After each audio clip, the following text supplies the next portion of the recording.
Assalamualaikum warahmatullahi wabarakatuh. Terima kasih atas kesempatannya.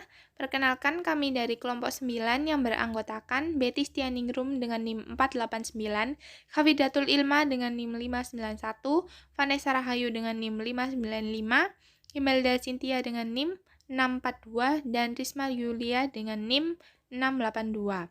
Kami akan mempresentasikan tentang analisa model prediksi keuangan. Terima kasih atas kesempatannya. Nama saya Betty Stianingrum dengan NIM 2018-3104889. Pada kesempatan kali ini saya akan menjelaskan tentang analisis model prediksi keuangan.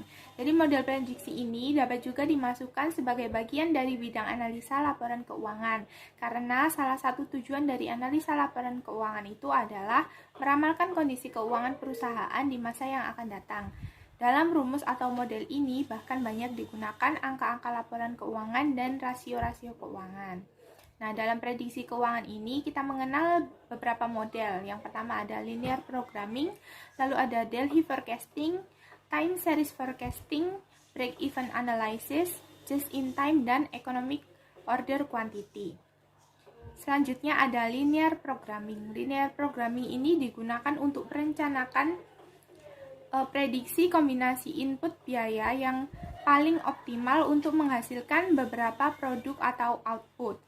Nah, dengan rumus linear programming ini kita dapat merencanakan kebutuhan dan kombinasi output sehingga tercapai optimasinya. Lalu selanjutnya ada Delphi forecasting. Model Delphi ini adalah metode peramalan yang digunakan untuk meramalkan kemungkinan yang akan terjadi di masa depan dengan menggunakan pandangan dan kesepakatan dari sekelompok ahli yang berasal dari berbagai bidang pekerjaan ataupun industri.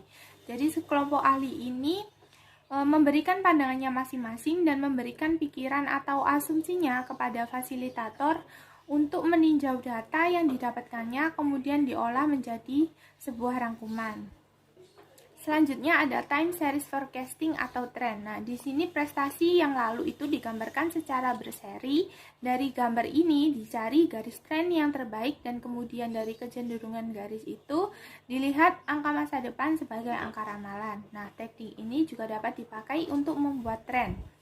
Tujuan dari forecasting ini adalah untuk memprediksi kejadian masa depan dari pemahaman secara mendalam yang telah didapatkan dari rentetan kejadian yang telah terjadi. Nah, kita dapat mengkalkulasikan kejadian-kejadian di masa yang akan datang ini.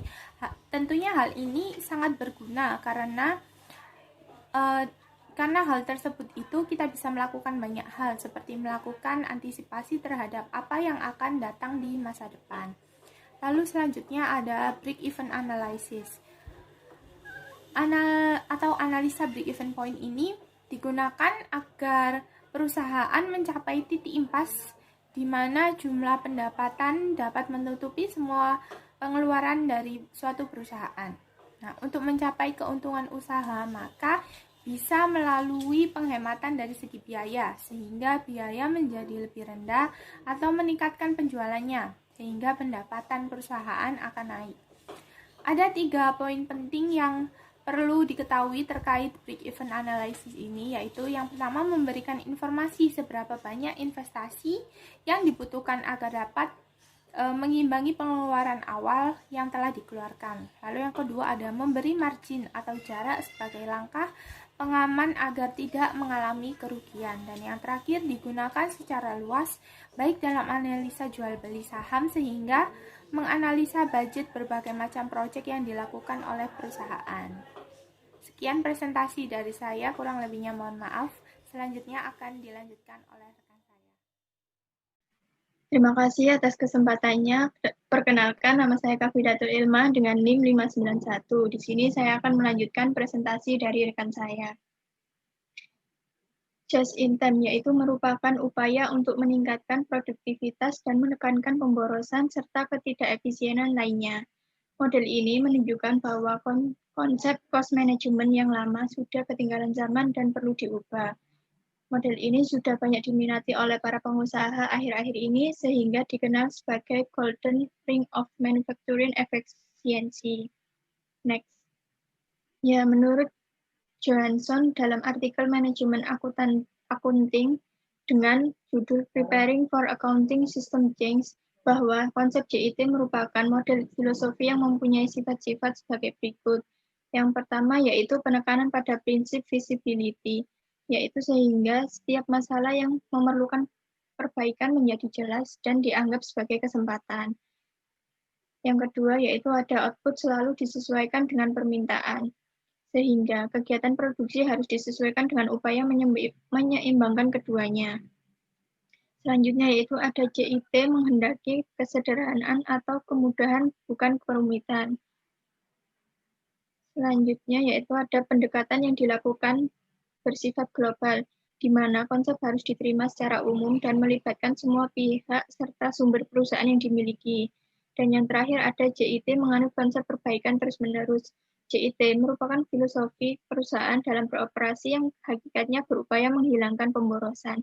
Dengan konsep JIT ini, maka setiap research seperti peralatan, bahan alat, fungsi tenaga kerja digunakan secara minimal dan yang digunakan hanya yang benar diperlukan untuk menambah nilai produk tersebut. Sekian presentasi dari saya, selanjutnya akan dijelaskan oleh rekan saya. Terima kasih atas kesempatannya. Saya Vanessa Rahayu dengan NIM 595. Di sini saya akan melanjutkan presentasi dari rekan saya terkait beberapa unsur yang dianut dalam konsep just in time sebagai berikut. Yang pertama ada sikap awareness atau education. Setiap orang harus mencoba memperbaiki keadaan walaupun pada mulanya salah, namun harus terus dicoba sehingga merupakan proses pendidikan bagi setiap personel. Mencoba dan salah lebih bagus daripada tidak dicoba sama sekali. Yang kedua ada housekeeping. Setiap orang harus bertanggung jawab pada setiap peralatan atau harta perusahaan, baik yang di bawah pengawasan maupun yang di luarnya. Jadi harus benar-benar dijaga dengan hati-hati. Yang ketiga, quality improvement atau kualitas harus terus ditingkatkan menuju zero defect atau tidak ada kerusakan. Kapan saja ditemukan kesalahan operator, harus segera menyetop operasi dan langsung melakukan koreksi atau perbaikan agar tidak merusak kualitas produksi tersebut. Yang keempat ada uniform playing load atau UPL, artinya jika kita menjual harian maka produksi harus harian pula. Produksi sesuai dengan demand, tidak perlu persediaan. Yang kelima ada redesign process flow. Untuk memenuhi konsep UPL sebelumnya, maka kegiatan produksi harus didesain sedemikian rupa sehingga seluruh peralatan digunakan untuk produksi barang secara grup, bukan per departemennya. Yang keenam ada setup reduction. Dengan melakukan redesign, maka dapat saja terjadi peralatan yang dimiliki dikurangi, sehingga produk benar-benar sesuai kebutuhan. Dan yang terakhir ada supplier network. Jaringan permasalahan harus dapat diatur sedemikian rupa sehingga barang yang dibutuhkan datang pada saat yang tepat, barang hanya diterima pada saat diperlukan. Dengan menjalankan konsep just in time ini, maka peralatan yang diperlukan hanya satu unit, jangka waktu antara kegiatan berjalan dengan baik, kerusakan tidak ada, waktu berhenti tidak ada, operasi mesin seimbang dengan baik, work in process berada dalam jumlah minimum, dan alat-alat tidak pernah berhenti dengan percuma. Next. Selanjutnya ada economic order quantity. Model ini dapat memberikan angka berapa order pembelian sehingga kita mendapatkan biaya yang optimal. Model ini juga akan memberikan angka berapa pesanan sebaiknya dilakukan untuk sekali pesanan sehingga kita mencapai titik optimum biaya-biaya yang paling efisien. Sekian presentasi dari saya, selanjutnya akan dijelaskan oleh rekan saya. Terima kasih. Terima kasih atas kesempatannya. Nama saya Imelda Cynthia Anggreni, NIM 642. Di sini saya akan melanjutkan presentasi dari rekan saya. Nah, di slide ini ada model lain untuk melakukan analisis laporan keuangan. Para ahli banyak berupaya melakukan berbagai studi untuk mencoba melakukan peramalan dengan menggunakan berbagai rumus, model dengan bahan rasio laporan keuangan. Studi empiris ini dilakukan terhadap berbagai perusahaan dalam jangka periode waktu yang tertentu, dan biasanya setiap ahli memiliki berbagai metode yang berbeda satu sama lain, tergantung data yang diperolehnya dari sumber data penelitian serta metodologinya.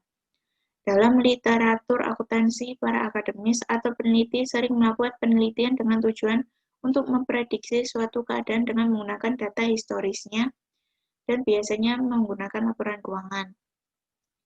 Mereka mengganti laporan keuangan beberapa tahun dan mencoba melihat fenomena khusus yang ada di dalamnya, Dan dari sana diambil satu rumusan dalam bentuk model-model prediksi. Nah, di sini ada beberapa model prediksi yang kita kenal. Yang pertama ada brand rating. Ini digunakan untuk menghitung peringkat obligasi yang dipasarkan di pasar modal. Peringkat ini dikategorikan berturut-turut, misalnya dalam bentuk AA atau BB dan seterusnya. Dan model ini, peringkatan ini telah dikenal di Indonesia khususnya di pasar modal. Yang kedua ada bankruptcy model. Model ini memberikan rumusan untuk menilai kapan perusahaan akan bangkrut. Dengan menggunakan rumusan yang akan diisi atau diinterpolasi dengan rasio keuangan, maka akan diketahui angka tertentu yang akan menjadi bahan untuk memprediksi kapan kemungkinan suatu perusahaan akan bangkrut. Yang ketiga ada net cash flow prediction model. Model ini didesain untuk mengetahui berapa besar arus kas masuk bersih perusahaan tahun depan. Yang terakhir ada takeover prediction model. Model ini dimaksudkan untuk mengetahui kapan kemungkinan perusahaan ini akan diambil alih oleh perusahaan lainnya. Terima kasih. Sekian presentasi dari saya, akan dilanjutkan oleh rekan saya.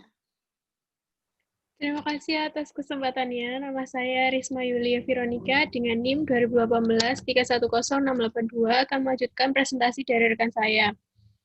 Selanjutnya, para ahli banyak berupaya melakukan berbagai studi untuk mencoba melakukan peramalan-peramalan dengan menggunakan berbagai rumus. Studi empiris dilakukan terhadap berbagai perusahaan dalam jangka waktu atau periode tertentu untuk menetapkan model yang bisa berbeda satu sama lain, bergantung pada data yang diperoleh dari berbagai sumber penelitian.